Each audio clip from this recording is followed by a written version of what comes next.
Omo, tonight we're here for a rags to riches story. A rags to riches story. Pastor Fola don't come again. Pastor Fola don't come again today.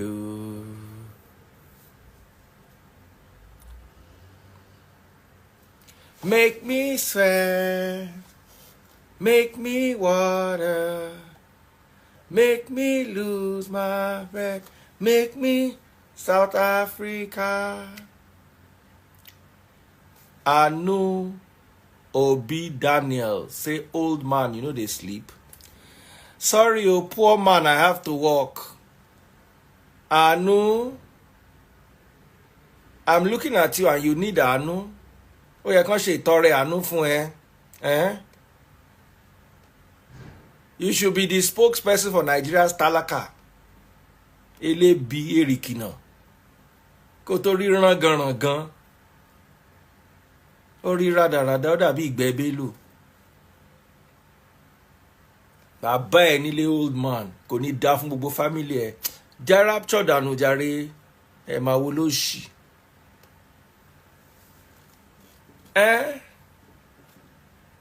Instead of you to come here and learn how to be a billionaire,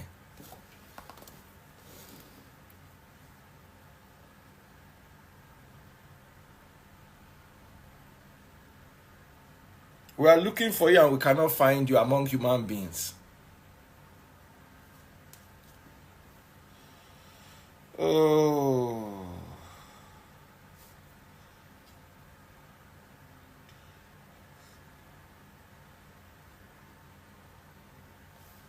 Omo.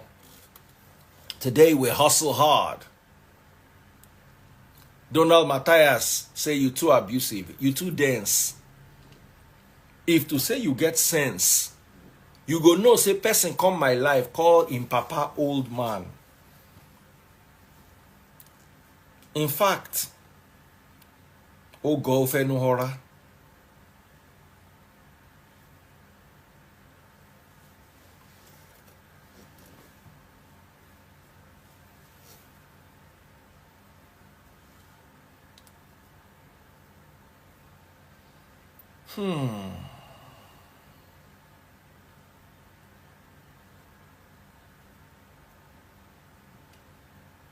Where is my guest? Summer baby.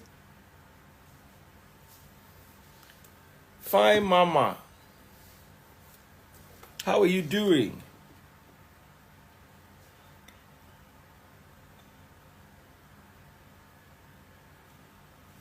Hey.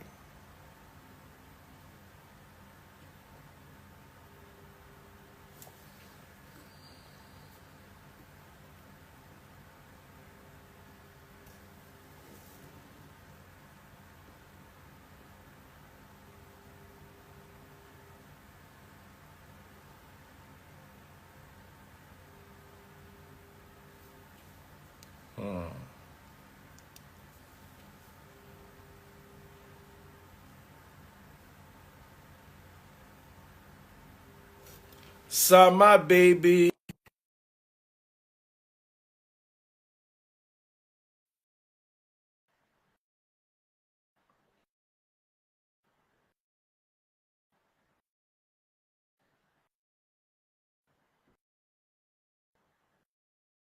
Consider match watching soon. Let it freeze. How are you doing?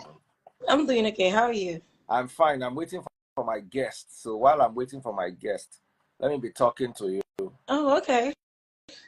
Oh, okay. Like you have another thing that is important that you are doing. No, I was about to cook, but that's Show okay. I can stay here for a while. me what you want to cook and tell us how you are going to cook it. Let it freeze. I'm trying to make soup or hot soup, matter of fact. Oh yeah, show us.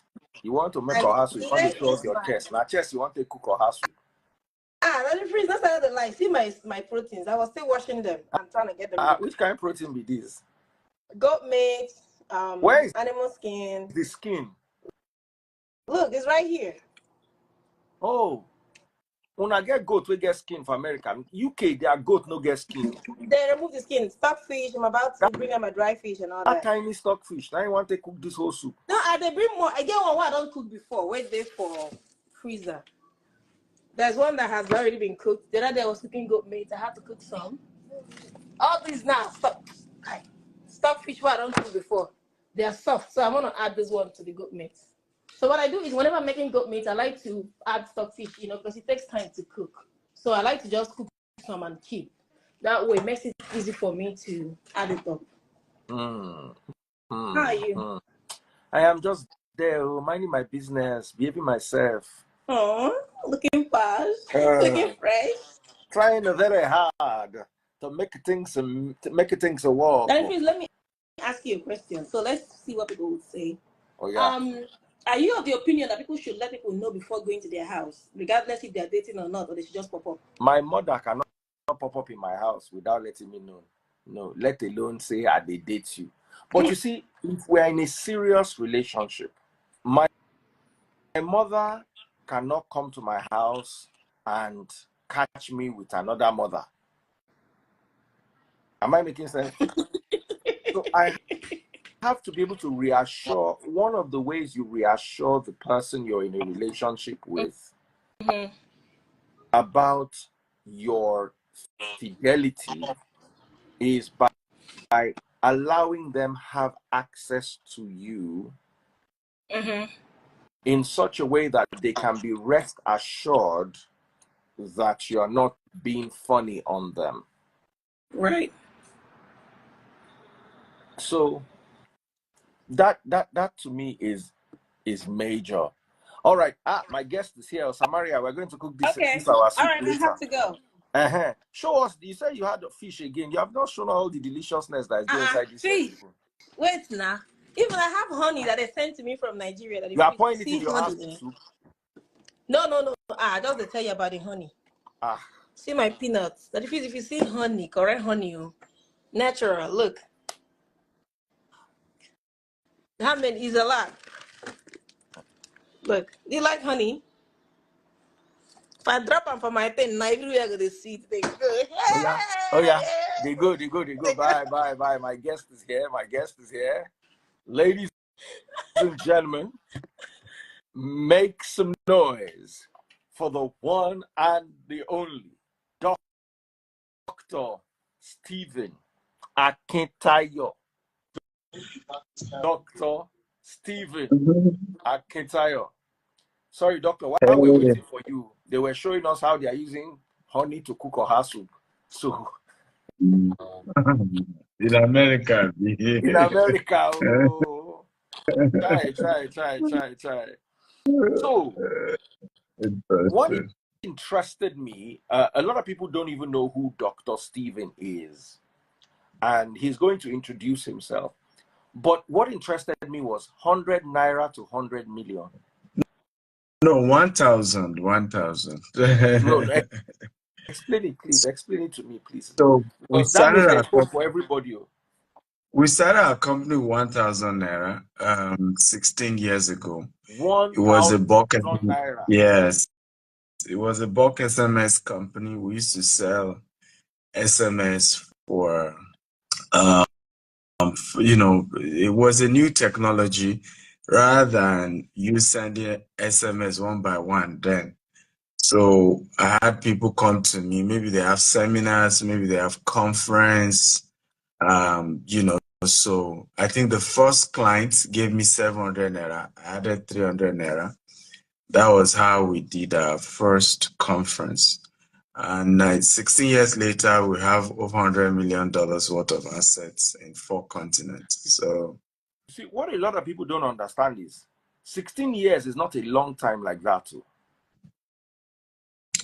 It's not, but it's not. It looks like it's a long time, but it's not. 10 years ago was 2014. Yeah. So this 2008. 2008. Yeah. By 2008, I had more than 1,000 naira. So if I'd invested my 1,000 naira well, I would probably also own all this real estate. Dr. Well, Stephen, why did I not know you since? Why am I just knowing you now? but what I mean, it wasn't also easy, and with the advent of technology, this generation is not that patient. I mean, for people to be patient to do the same business for 16 years is difficult for a lot of people. Let me ask, And I think yes, go ahead. let me ask you, how Mm, did you go from such a low place to where mm, you are now? mm. How easy was the journey? Because a lot of people say motivational speakers, that's how motivational speakers say, with 3 grains of rice and 4 seeds of beans. I started my restaurant today. I have 15 restaurants in Banana Island. We hear that narrative all the time. How were you able to do it? So, very good question. It wasn't an easy one. If I wish I could tell people, I believed I did this. No, the reality was I had no choice. My mother was our breadwinner. My dad is still alive, but my mother was our breadwinner, and she was a civil servant. She used to work with NEPA, former PSA, NEPA, and all of that. And for me I kept trying many businesses. My mom would support, but her death was the end of the road for me practically, because she died of ovarian cancer. It's still one of the biggest regrets of my life, because we couldn't diagnose the issue on time. Her tummy kept swelling up. Before you know it, she was like a 9-month pregnant woman. And what hurt me the most was after she died, the entire bill, because she kept going to teaching hospital. She was a civil servant. She was going to teaching hospital for 6 months. They did not diagnose her. We took her so one day her boss, and that's why some people who work in our company know that I'm very soft when it comes to health issues. Those some have used it to cheat me anyway. When it comes to health issues, because one day she went, her tummy was so big and she was just somebody different. Her boss was close to tears, said, whatever it will take, we'll have to take her to a private hospital. In 4 days that they freeze, what teaching hospital couldn't diagnose in 6 months, they were able to diagnose her and realize it was ovarian cancer. And they did the surgery. Two days after the surgery, she died. Um, what hurts me the most till tomorrow is that the entire bill of the surgery, of the death certificate, everything was that it frees 800,000 naira. Ha! Ah, ah, ah, ah, ah, So ah. are I you should change the saying topic that? of this. Billionaire Dr. Stephen says, we lost my mother because of ordinary 800,000 Yeah. naira could solve.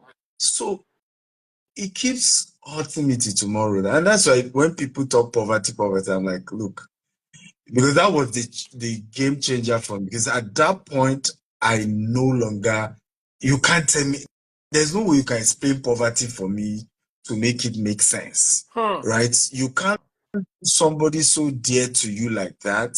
And it was because, meaning if we had 800,000 6 months ago, yes, she may still die, but she will have had a longer time, will have been diagnosed on time. Many people survive ovarian cysts and all those things, right? But we just didn't have money to take her. It was even a co-hospital in Mobalaji Bank and Tony that she eventually did the surgery and all of that. So 800,000 naira. So, and of course, by the time she died, she was the main breadwinner. I was just even graduating from school. I just had no choice. There was I didn't have connection. Nobody would give me job. I remember printing 100 CV that they freeze. And I did a cover letter that says, do not pay me for 6 months. They still didn't give me job in this same Nigeria. I'm telling you. So when people look at me today, I just laugh that because young people always feel like, oh, you're lucky, you're lucky. I'm like, there's nothing you've gone through that I've not gone through. So for me, rising to the top was I had no choice because job I look for, I don't get. Momsi don't die. My best friend I was even staying with in Iyanokpaja, that one called me one day and said, well, because it was his parents' house, that his mom said, my staying is challenging. They're also having challenges with finances. I said, give me some time. I'm staying here because it's closer to town. The only house my mother had is in Songwater. So coming from Songwater to Lagos to get, to apply for a job would be farther. He said, well, his mom said I should leave the house.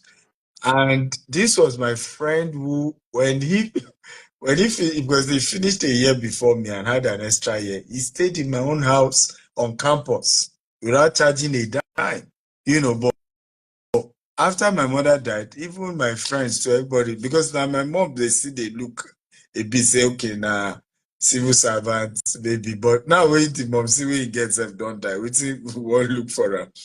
There's nothing to believe could happen in terms of success in his life. So I had to move back to Songwater.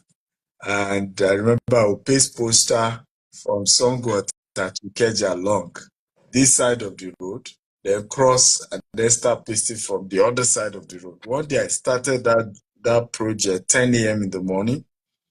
I finished, I go back to Songo 12 a.m. the next day. As I was trying to come down from Molu, tears were rolling down my eyes. I wasn't trying to cry, by the way. I don't know whether it has ever happened to you before, where you were crying without trying to. You know what cry, the tear they come by itself. Yeah, it was just kind of, you be graduate to see how they suffer. Like, how do you poster from 10 a.m. of one day, and then you didn't finish until 12:30 the next day? Now, I think what really led to the tears coming down was, as I was coming down from the Mulwe, it was pitch darkness in Songwater bus stop. Meanwhile, my house is not Songwater, it's still a baby. So it's still a long distance. There's nobody, there's no Okada, how you just say, Abba. Life is not supposed to be this hard. Wow. Yeah. Wow. So what was your turnaround point when at least you now could eat, buy Tokumbo car, rent house? So I think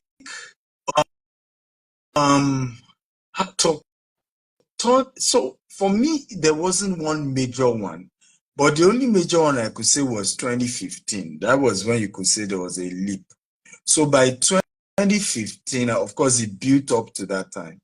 By 2015, I was like the household name trainer when it comes to using the internet to sell, be it bulk SMS, be it email marketing. Yes, I was very everywhere. Everybody wanted me to come and train. And I had picked on training as a major tool. I used to organize seminar, even Sheraton Hotel. People pay me and all of that. So I did how to use email marketing to sell, how to use SMS, how to use blogging. I mean, we're very much into this world of social media long ago. Long before it became social media. Yeah. So 2015, I eventually became big. We did, I think, over 100 million. We handled SMS campaign for Jonathan, though he wasn't directly to us, third party bring it to us. Because even when people get the job, they still bring it to us. PZ, Chivita, Unilever, everybody was our client at that point. Even Buhari, we had the largest email database, we had the largest phone number database. In fact, DSS called carry me on top of this matter in 2015. Yes. So we had the largest email database. So the guys who were pushing campaign for Buhari had come to us to get the database to push APC manifesto. And they then had arrested those ones week ahead. So they just, of course, confess and say, and I'm not even sure those who did their research. Because they did done their research, I was supporting Jonathan. If I were still the one handling Jonathan SMS campaign, because I mean we're that big, everybody were sought after by every party, every company, So before you know, they can't carry me. It was few weeks, I think 3 weeks to the election. Jonathan men were just cracking down on everybody. I was even doing training in my office when I saw these FT men with their guns. I was like, where's your warrant? One said, they asked warrant. Wozam! This guy, they asked for warrant. Order from the presidency, they asked for warrant. So before you know it, they whisked me away. But but I was eventually, I had a very stubborn lawyer too. When that one called them, he said, my name is Opebawa. I was called to bar 1986. Where were you? The guy said, Oga, calm down, sir, calm down. I said, no, I want to even know if you are my mate. Before we even talk about what I do to my client. So the following day, they shall release me because obviously they realized I wasn't even against their client or anything. I was just doing my own business. So political intimidation, no be today it starts. Anyway, nothing concern me. I don't know anything. Dr. Steven, I don't hear anything when you talk for the last 5 minutes. Because this one now, before they begin look for you, I did one show this weekend. The comedian crack joke, Hush Baby. He said, don't say anything bad about government. Oh. They say CODD are way better. They don't collect in land. Say, who we come be? So, ladies and gentlemen, you've got Dr. Steven Akintayo here. He comes here, talks about his projects. Right now, he has gone from pasting billboards in Songwater to raising pasting posters in Songwater less than 20 years ago to raising a capital of $150 million. You don't understand how much $150 million is. As it is more than your village. Some of you people, no. Some of you people, if they sell your village with all the rich people there, in fact, if they don't even sell, they carry all of everybody in your village, use them to do ritual. When I know see $10 million, let alone $150 million. So, do not despise small beginnings. Yeah. Right now, Dr. Steven Akintayo is taking over the United States of America. Katie, Texas is going to see the influx of Nigerians doing Nigeria. Dr. Steven, tell us about this brilliant project. Beautiful. So we are working on over 400 housing unit in Katy. It's on a 40-acre property, and we're going to be, hopefully, when we're done with the project, it will be the largest green and smart home in America. And we believe that in itself will add value to the valuation when it comes to capital appreciation, right? Because you are building new houses, you're also making it green, you are using solar, we're doing an artificial lake, we're putting a golf range. So residents, we have that unique gated estate community that is smart and that is green at the same time. For us, we are hoping that this also will earn us respect. I've always argued that the phrase that, let me share this story with you. When we moved to Dubai, I know it's your friend anyway. When I started, I lived in Burj Khalifa. I had a driver who drove me in Rolls Royce. Anytime I post, the first thing they used to call me was hush puppy, hush puppy, hush puppy. Yes. And I felt, it's the challenge we've often faced when we move to different countries. because many of us move as professionals, doctors, lawyers. We don't often move as entrepreneurs. When you look at how the Indians do it, when you look at how other communities do it, yes, there are professionals among them, but there are still some of them, they partner together and take over the industry. Look at the Jews, for example. See how they canceled Kanye West, right? And it's because of, and that's how they respect nations. Unfortunately, Africans still don't understand this yet. That the only way they will respect us in any country is how much asset do we own? How much businesses did our entrepreneurs create? How will their industry collapse without us, right? The reason why they still respect us with medicine, right, and nursing, but they didn't even give us the accolade anyway. UK and US will have been dead if not for Nigerian nurses and doctors during COVID, 100%. right? The lady that During was cooking Samaria yeah, just before you came, she's a yeah, nurse in the US. exactly. They will have all been dead. But guess what? Part of the problem that the freeze, we still don't own the hospitals. We still couldn't come together and build a massive hospital among all our doctors and nurses in America, among all our doctors and nurses in the UK. So these are the things that, because I tell people this is a legacy project. It's a project that will inspire others to start taking daring risk.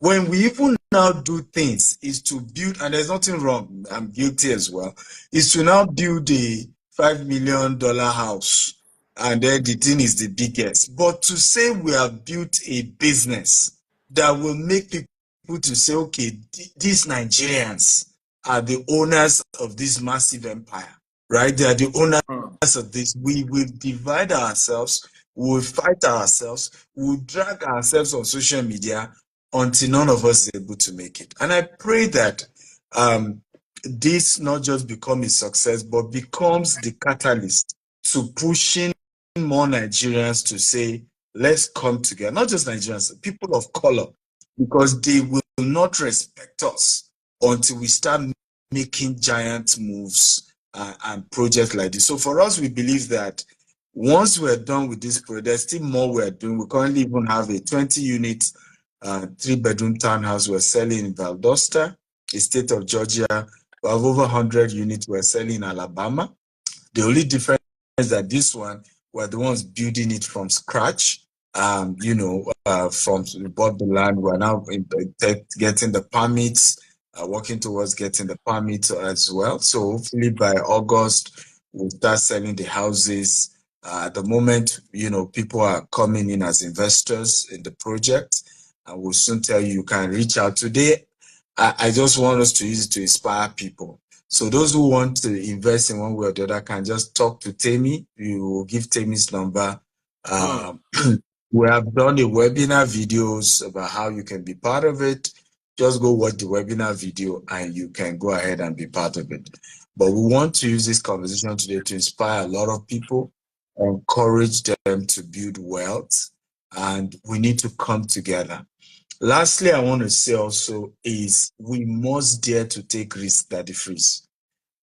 What has killed Africans in diaspora from building wealth is fear, right? Now, in the course of my 16 years of doing business, I've made losses. I just mentioned how DSS came for me. I've tried many businesses that didn't work. In fact, my entire journey of being an entrepreneur, spanning over 20 years, I've done almost 20 businesses that didn't work. I sold popcorn, I packed it up. I used to hawk electronics in Ijebu, hot sun, with my bags, that one packed up. I used to organize trade fair. I used to sell books. There's all manner of business I've done. But why I'm here is because I didn't give up. I kept trying. And unfortunately, that the freeze, and I share this in my book, The Billionaire Habits, one of the reasons why we continue to be poor is what I call unsolicited advice from people who don't have results. Right? you will want to make an investment decision, and people who don't have results will be telling you, be careful, and you're listening to them. The carefulness, they have been careful. How rich are they? How rich are they? The people tell you, be careful. Yeah, hey, don't be scam. You that they didn't scam, how far? How business, right? Okay. At some point, How far have you gone? How far have you gone? I think Temi just pinned that number. If you can help me pin it, she just posted that number. Okay, So I sent her a request now. I can't see the number. okay. You know, I was having that problem. Sometimes Instagram blocks numbers. Oh, I see. I'm just at some point Temi, when I started this my request. When I started this my real estate business, at some point I lost that the freeze 200 million naira in the Bejuleki axis to fake people who will tell me to make deposit. After we make deposit, the day we want to put our signage, they will tell us that who sold land to us. We mention names that the person no pay them money. They will come, and then we've lost. Trying to go and get our money back from such people, they are even more popular. I've just posted the number. They are more popular. Before you say Jack Robinson, money don't go. I kept trying. Yeah, in that same Ibejuleki axis, almost 5 locations that I lost. 200 million naira. Yeah. At some point, it was about 200 million naira. In fact, at that point, I remember saying to myself, I will not tell anybody I've lost this money. Because if I do, the way they will so mock me, I will just stop real estate business. And I said, the only day I'll share this is the day we'll start doing billions in transaction. And that was the first time people heard it from me. Because I learned early that if you fail in a business and you start telling people, yes, they will do pity party around you, but what will end up happening is that they will discourage you. And there are 2 ways people become rich. Either you start a business and the business really scale, or you become an investor. Okay, and investment gives you passive income. So even if I'm losing in my attempts to do this business, it is still the pathway to wealth, one way or the other. So why go about playing pity party, shouting, and many of these so-called, they've scammed me, they've done this, they are just business gone bad, which is normal to every entrepreneurship. One of my role models is called Damian John. He's the founder of Fubu. He's done several endorsement videos for me. Damian John tried this same Fubu company that everybody knows today 4 times. So the first one, he failed due to no capital. The second time was legal issues. The third time, he declared bankruptcy 3 times. This is the 4th time. Today, we all know Fubu. Everybody likes the Fubu brand, but we forget that the same Fubu brand failed 3 times. And this is the 4th attempt at the same business. Today, Fubu is a multi-billion-dollar corporation. So we need to start preaching this at the freeze. If we want to build wealth, people either have to become entrepreneurs or they have to become investors. Those are the 2 ways. No matter how much salary they're paying you, you cannot become rich through salary, except you turn that salary to an investment. An investment or to a business. To a business. So people, and in those 2, you make losses. You can't be smart enough not to lose. It's a normal terrain. Everybody had to fail, from Bill Gates to Mark Zuckerberg to, I said this one time, and I mean it very much, Daddy Freeze. Do you know why we've not had a Nigerian, Dangote, Tonelumelu, own a satellite or send rocket to space or Mars? The average rocket, when they start doing this test, is almost $100 million, Daddy Freeze. And if you go and research, before Elon Musk got the first one to successfully land in Moon and Mars, he had done more than 4 attempts that failed. Now, even you that the freeze, imagine Dangote saying, we want to go to Moon, we are doing rockets. Then the first rocket, they try it, it didn't crash, which is normal to any, space project. You have to try, it will crash. But imagine how Nigerians go shout, see how they just crash $100 million rocket. How many poor people will they feed with that money? How many people go to school without that money? How many, you say I will do all the analysis. Meanwhile, it's the same satellite that is helping poor farmers in the villages. The same Starlink satellite, right? It's in orbit now. Yeah, exactly. But he had to lose all those early tests, waste all those money before the successful one. And guess what? Poor people are still part of those enjoying from the same. If you are looking at what people will say, you can never do anything successful in this life because people will talk. You can never. Because people will always tell you, Somebody said this man has really tasted poverty before. Yeah, and that's why I hate poverty with all my I don't even want my enemies to be poor. My argument is that the reason why somebody has time to even hate me is because of poverty. For example, it's difficult that it frees for me to have time now go and be fighting someone. Yes, have you finished raising 150 million? By the way, how is that going?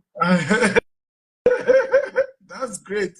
Funny enough, again, what we talked about, integrity and consistency, right? It's been doing very well. I'm shocked at the response. It's been fantastic. We're having a webinar even this evening.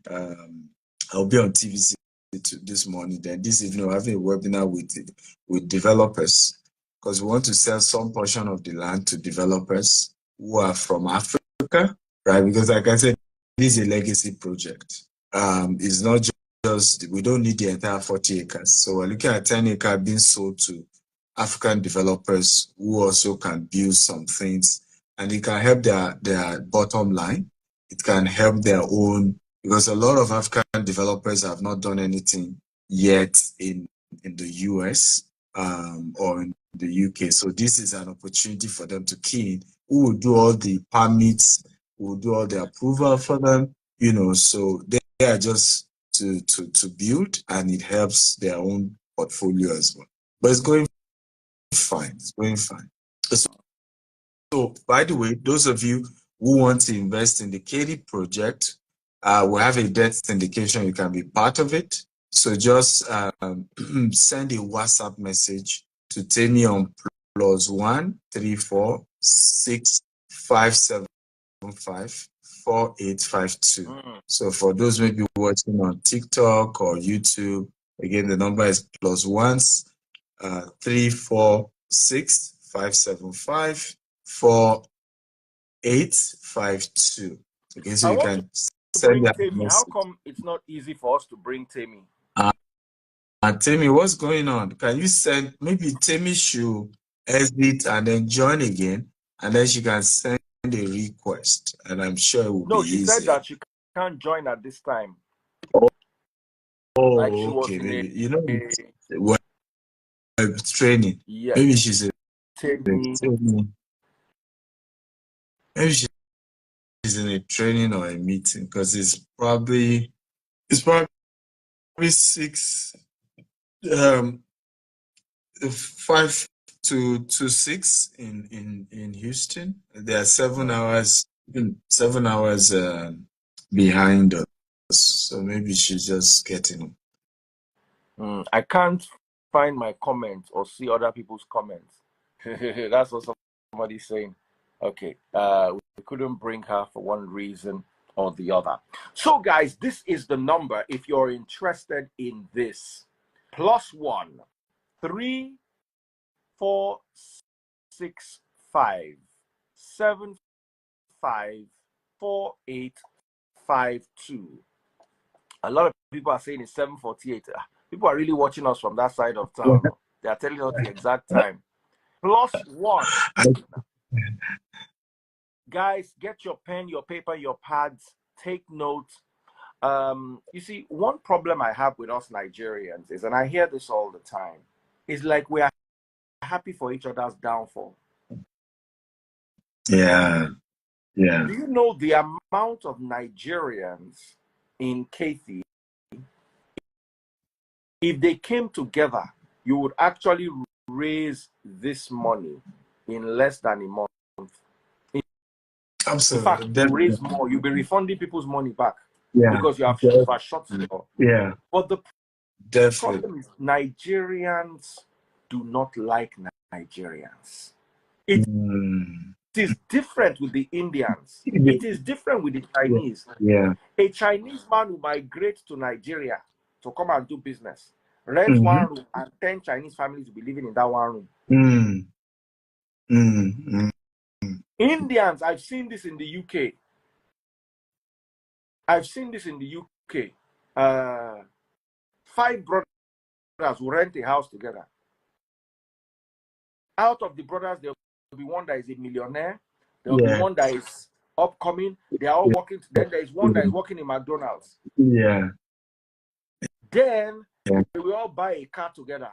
And we all share the car. That's why you see an Indian boy working in McDonald's who don't they pull up with a Ferrari. Now in turn to use car that day. So they all chip in together. As he's working at that McDonald's.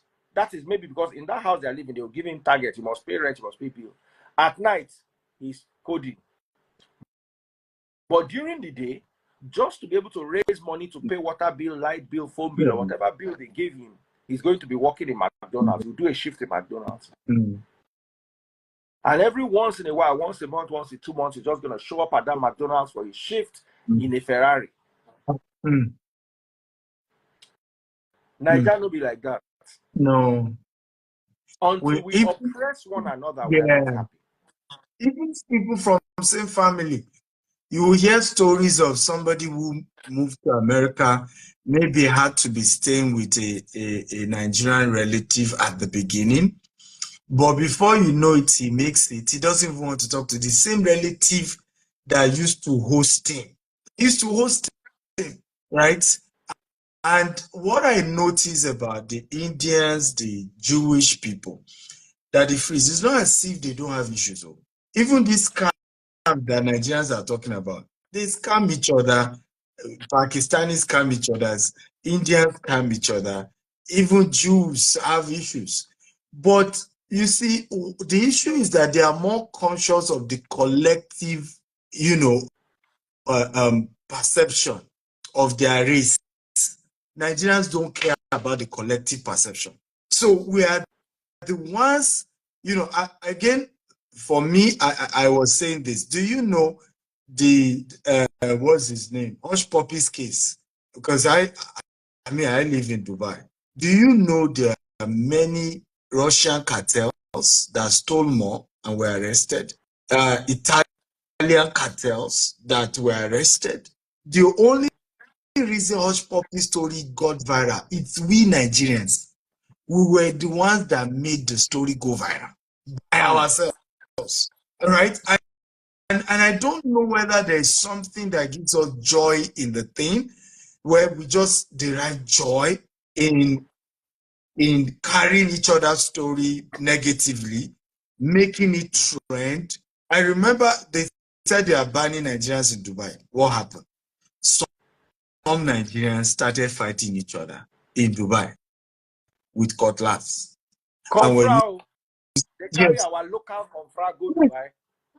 And you know what was worse about the whole thing? Another Nigerian recorded. We all know in Dubai, if you see bad news, you must not record. Dubai, they guide. It's not as if Dubai has its challenges, but Dubai censors what goes out to the public. So those kind of issues, there are some other, I won't mention their name, tribe that have worse issues. In terms of criminality in Dubai, Pakistanis do more, Indians do more, and Nigerians. But they won't record it and then put it on their blogs. Nigerians were still the ones who recorded the thing, put it on the blog and then the thing went viral, embarrassed the Emirati government, and they had to say, no. We cannot support this one. We cannot allow you guys come and paint Dubai as an unsafe country. That's why they banned us. It's not even personal. It was just that they felt that we're not obeying their censor policy, which is that there are certain things you can't put out about Dubai. Once it's negative, it's a law. Everybody knows it if you live in Dubai, right? You can't put it out. So, and this is part of my own concern when it comes to even building wealth. Nigeria, I still feel safe, and as a man who does real estate, of course, there are kidnapping going on and all of that. I still feel safe that the freeze in Nigeria than in Baltimore. I'm telling you facts. The last time I was in Baltimore, I spent 1 week that the freeze. Every day I was getting Amber alerts about children that were kidnapped. Every day, Amber alerts. Every day, there are gang shootings in Baltimore. And you know, from what I heard, I don't stay much in Chicago. Yeah. But from what I heard, Baltimore is even child's play compared to some parts of Chicago. Child's play. But have you seen it on CNN? That's my question. Have you seen it on their own international? The local TV carries it, the local ones carries it, within the place. They will carry the news. But they have their international ones. They will never put it out and say 2 people have just died today due to gang violence. 10 people has just been kidnapped. Kids have just been kidnapped. They won't put it on their international news. So at the end of the day, you realize that these other countries have issues, but they don't carry the thing and plaster and paint as though their country is the worst. As though there was a day my friend was taking me through some part of Baltimore. I had to say, bros, are we still in America, or we drove through to somewhere else? I mean, you will see people on the streets looking malnourished. You will see houses that look, I mean, you see, this is America. I say, this part they don't show you. They don't show you this part. So ultimately, we are the ones doing ourselves with the freeze. We are the ones who, right? 150%. We're the ones doing ourselves. 150%. Our land shirawa. It is actually better when you say it in Yoruba. It carries more weight. Our land shirawa. I say the level of homelessness I have seen in America. And I'm talking of homelessness in downtown New York, homelessness in Dallas, homelessness downtown Houston, downtown Maryland, Baltimore. I'm talking of people who are into drugs. They don't know where to sleep. They are begging you for money. I have not even seen that type in Lagos, Nigeria. Thank you. Downtown LA. Right? People who are, I mean, they don't have where to sleep. They don't have a house in America. And you will be country. Like, yes. Like, thank God a lot of people are confirming what I'm saying. I'm telling you, homeless. No place to go. Nigeria is still a place that you will still have one uncle, no matter how wicked you are. You will still have one couple, where you go just knock their door. Emma Binu, Ejo, you know, let me squat with you. They go start accepting Shahadi. Right? They will still take you. You still have where to sleep.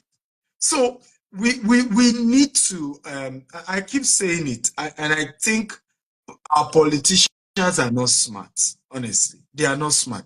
Somebody says something, I don't know whether it's Ren or mockery, that the day he knew Buhari's government is useless was when Mark Zuckerberg visited Nigeria and was jogging on the street of Lagos without bodyguard, and Nigeria could not create PR around it.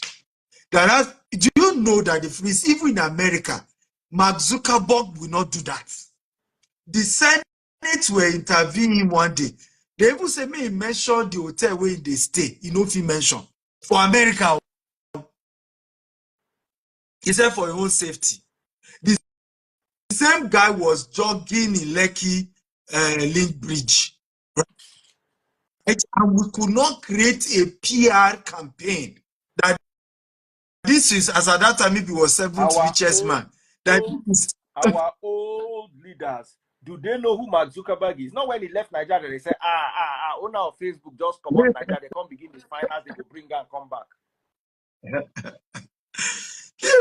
But that's a big PR campaign that you could create a whole PR campaign and say, see how safe Nigeria is. Nigeria is so safe. Mark Zuckerberg was jogging on the street and nothing happened to him. Because this world is all about perception, right?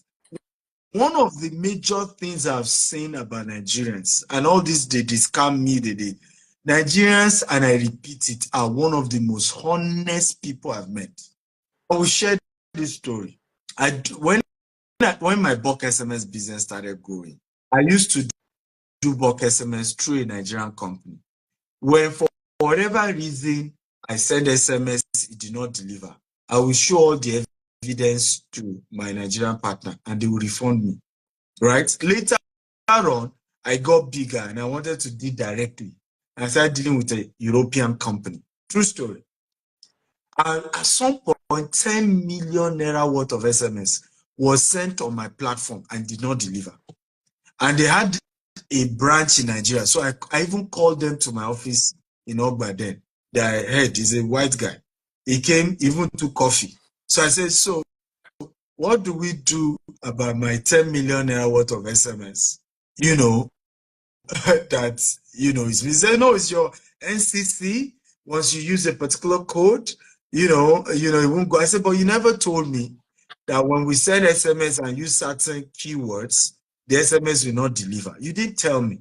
At least, can you give me back some? I was okay. Forget 10 million. Give me back 1 million. Do you know this man drank coffee in my office, did everything, one naira worth of SMS, he refused to refund.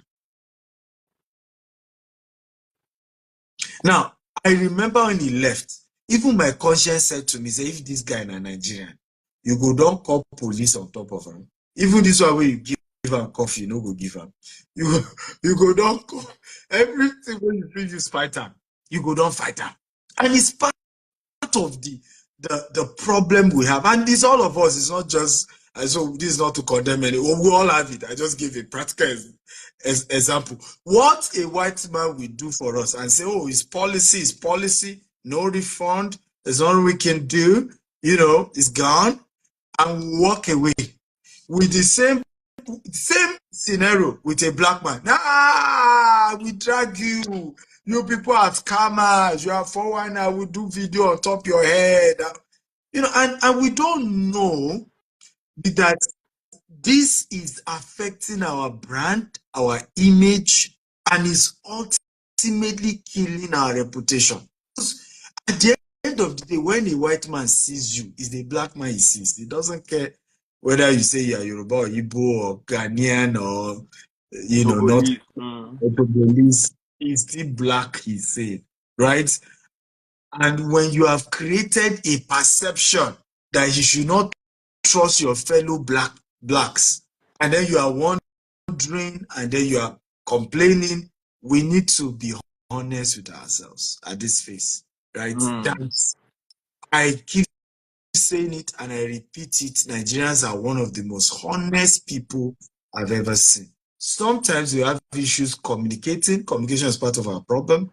For example, if person do business with you and you have a policy that says I cannot refund you, and the person they drag you, come out publicly and explain it. We don't do refund. And I told the man, say I know they do refund. But guess what Nigerians will do? They won't pick your call. By the time you are trying to explain to the person, say, I need my money back or what, he will not pick your call. Me, for instance, I don't do refund. Just read. If you've ever worked with me before, I send that to you. The best I can do is, okay, this one no work, and we will do another one like this. Yeah. Try another method. But that you get that money back, no. Because some people will call, they will say, we didn't get it, oh, can I get my money back? Yeah. Sorry, it's not going to work. What they don't even know is that companies that do refund have insurance for refund. And these are the issues that Nigerians don't know, because you want to generalize all companies. It's difficult for a Nigerian company to do refund because there is even no insurance in Nigeria for such. In America, in the UK, all these your shopping malls, there's an insurance package for refund. That's why you can bring the clothes after 5 days and say, as long as you don't tear the label, which is why you see them laugh at when a Nigerian wears a cloth to party and then no removed label. Okay? That because he won't return them. Because he won't return them. But what they don't know is that in those parts of the world, there is an insurance that will still pay the mall, whether you decide to refund it or not. Do you know now in America that the freeze, if you subscribe for coaching, let's say that the freeze has a coaching and somebody subscribed. When it happened to me, I didn't know how powerful America is. So in my mind, I was subscribing for 1 month. I paid for 1 month. I didn't know the contract said I'm bound by 36 months.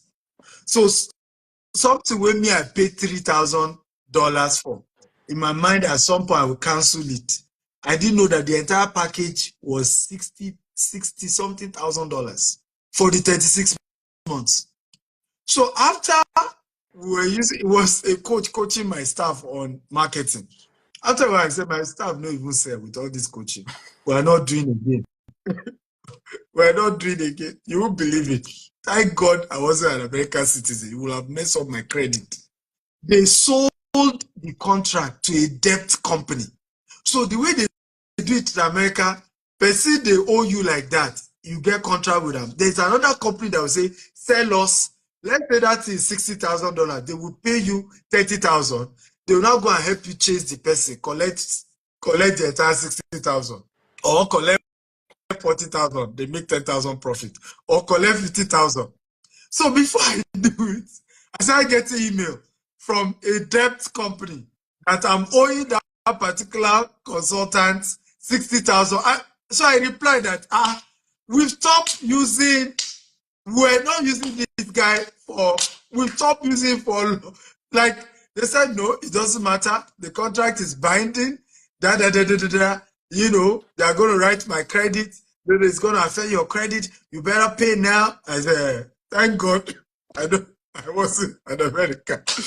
So go ahead with your credit. It's serious.